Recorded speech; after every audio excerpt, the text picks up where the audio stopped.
Hi, I'm Mayan Samonte. Hello, I'm Wally C. Manabat. And this our project sa ambush video ni Sir Priscilla sa ITPRC 14. Ay, walang ba? Okay, Hindi. huli na po. Okay. Pangalan? Jasarela Nawaras, Course. Best IT, third year. Pangalan? Vince Roman sa Talbo, Course. BSIT, Year. MWD, first year. First year. Pangalan, boss? Gabriel Dariano, BSIT. Third year? Third year. Pangalan niya? Eman Basbas, BSIT, third year. Yeah, pangalan. Juan Jones, Repalpa, BSIT, third year. Okay, ito, tanong. Okay lang ba sa'yo na i-track ng social media apps yung location mo all the time? Bakit software... Ay, mali. Okay, tuloy. Bakit oo or hindi? Bibigyan mo ba silang consent? Ulit.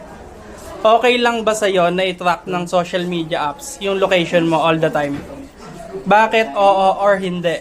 Bibigyan mo ba sila ng consent? Oo na hindi. Bakit? Kasi kung ano naman siya, halimbawa, work-related naman siya, di ba? Pwede siya. Kumbaga naka-division. Oo. Hindi naman kapag personal na, kapag confidential things, okay. ganyan. Ikaw. Ako po o rin po na hindi kasi minsan po kapag kailangan naman pag para sa safety lang po okay lang po, pero kapag private na lugar po hindi na po pwede. Okay. Orit nga ba tanong? Okay lang ba sa'yo na i-track ng social media apps yung location mo all the time? Bakit oo or hindi? Bibigyan mo ng consent. Sa tingin ko, kasi para maging safety rin. Para sa atin din yan. Sa akin naman depende kasi ano pala siya social media. Kung tracking kung tracking app siya gaya ng pang-track ng sa jogging ganun. Pwede 'yon pwede siyang i-allow sa location ko all the time. Okay. Sa'yo, okay lang ba sa'yo? Sa akin, yung social media apps mo. Sa akin din, depende. For work ako, pero pag safety, hindi. Thank you. Second question. Eto. Kung sa mga kaklase mo may gumagamit ng pirated na software, i-report mo ba or hahayaan mo siya? Hindi ko i-report yan. Kasi may mga bagay na hindi pa upload, di kayang subscribe, di ba? Tama naman eh. Tama. Sino ba nagsabing bawal? Pero okay lang. Hindi ko papayagan. Hindi. Hindi. Okay. Ikaw, papayagan mo ba si classmate? Nagagamit siya ng pirated na software? I-report mo ba siya? Ano po meaning ng pirated? Pirated, like Yung mga crack. crack. Kunyari, crack na Walang bayad. Adobe Photoshop. Diba may bayad yun? Nakakagamit tayo ng crack.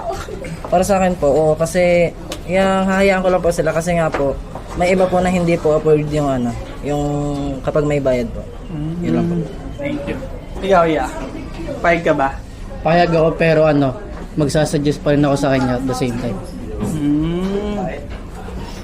Sa akin depende sa gamit. Kung pag personal use, hindi ko na i-report 'yon. Pero kung bawa sa business ganon, syempre panlalamang na inside So re-report ko siya ganon. Thank you. Ikaw, Sa akin hindi. Kasi, for example ako, may mga hindi ako afford. Yun yung ginagamit ko. Isa ako sa gumagamit nun. Okay. Good answers. Third question. Ano mafe-feel mo if yung company mo in the future is minomonitor yung mga emails and internet use mo? What about your employee, right? Malungkot ako kung pati ang mga personal emails ko i-monitor pa nila. Pero kung naman na based lang dun sa field namin, trabaho, ganyan, sige, okay lang. Pero malungkot ako. Malungkot ka? Malungkot ako. Ikaw, ano mafe-feel mo if yung company mo in the future is minomonitor yung mga emails and internet use mo? Magagalit po kasi po pag privacy po okay lang po, pero kung for safety lang naman po katulad po ng sa work lang po, kung doon lang naman po i-base okay lang po. Okay, thank you. Ikaw, ano mafe-feel mo if yung company mo in the future is minomonitor yung mga emails and internet use mo? Sa ganyan niya, pag napipil ko parang nakapag-overthink ako gawa ng kunyari may mga bagay na pang personal na nakikita nila parang ganyan. Di ako sang-ayon sa Parang yung privacy mo makuha nila. Sa akin naman, sangay naman ako sa kanila, parang pag company purposes, pag kailangan, okay lang sa akin, pero pag yung masyado ng private, hindi na ako. Thank you. Ikaw, ano mo feel mo if yung company mo in the future is minomonitor yung mga emails and internet mo? Sa akin okay lang pagka pag sa trabaho ganun. Pero pag personal, syempre hindi, safety na rin. Fourth. Number 4. Sa palagay mo, sino ang dapat managot kung ang isang AI system ay nakagawa ng panganib na pagkakamali? Ang developer, ang kumpanya, o ang AI mismo? Siguro ang user. Pero kung based naman doon, di kasi may iwasan din yung errors eh. 'Di ba? So yung AI, pwedeng AI. Pwede rin yung developers kasi sila yung gumawa nun. Pero usually nakakagawa ng ano talaga doon sa user, sa AI user, tama. Kasi kung walang user, walang pusher. Yeah. Yun lang. Ikaw, sa palagay mo, sino ang dapat managot kung ang isang AI system ay nakagawa ng mapanganib na pagkakamali? Ang developer ba? Ang kumpanya ba? O ang AI mismo? Para sa akin po yung developer kasi po nakadepende naman po sa kanila yun kung paano po nila tatanungin yung AI. Ikaw, sa palagay mo, sino ang dapat managot kung ang isang AI system ay nakagawa ng panganib na pagkakamali? Ang developer ba? Ang kumpanya? O ang AI mismo? Para sa akin, developer tsaka user. Kasi parehas lang silang may mali dun eh. Okay. Ikaw, sa palagay mo, sino ang dapat managot kung ang isang AI system ay nakagawa ng mapanganib ng pagkakamali? Ang developer ba? Ang kumpanya? O ang AI mismo? Sa akin, user tsaka developer. User kasi dapat alam yung risk kung syempre lahat naman yung may risk kahit anong gamitin natin.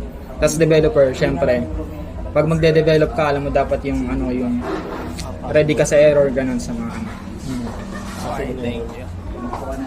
Kuya, sa palagay mo, sinong dapat managot sa AI system kung nakagawa ng panganib ng pagkakamali? Si developer ba? Si kumpanya ba? Or ang AI mismo? Para sa akin, lahat. Kasi hindi lang dapat sa developer yun eh. Syempre, dadaan din sa company yun eh. Dapat double check din nila yun. Tama. Okay guys, last questions. Nice. Naniniwala ka ba na ang pagkakaroon ng access sa internet ay dapat ituring na karapatang pantao? Bakit o hindi? Bakit o bakit hindi? Karapatan pantao yun. Kasi na tayo, nasa modern base na tayo ng era. Hindi na to katulad ng mga panahon ng 80s, 70s. So, matuturing na rin siya ang karapatang pantao kasi based on development tsaka improvements din ng mga sitwasyon ngayon.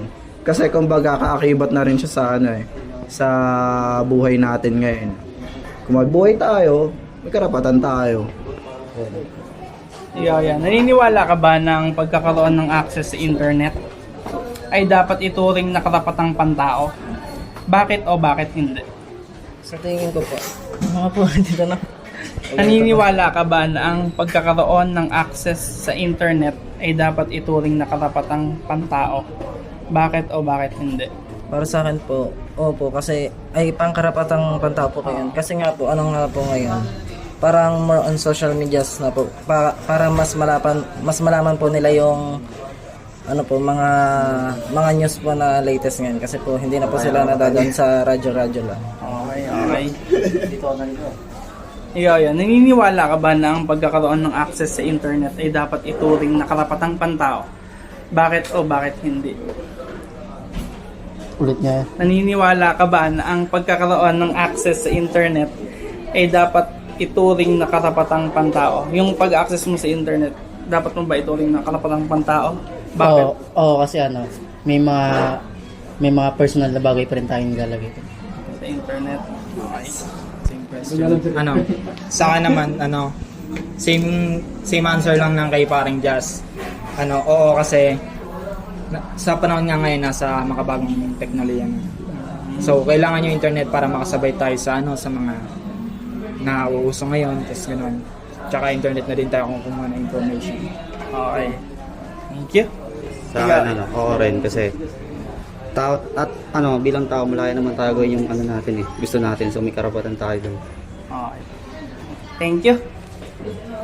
Thank you, Thank you guys. Bye.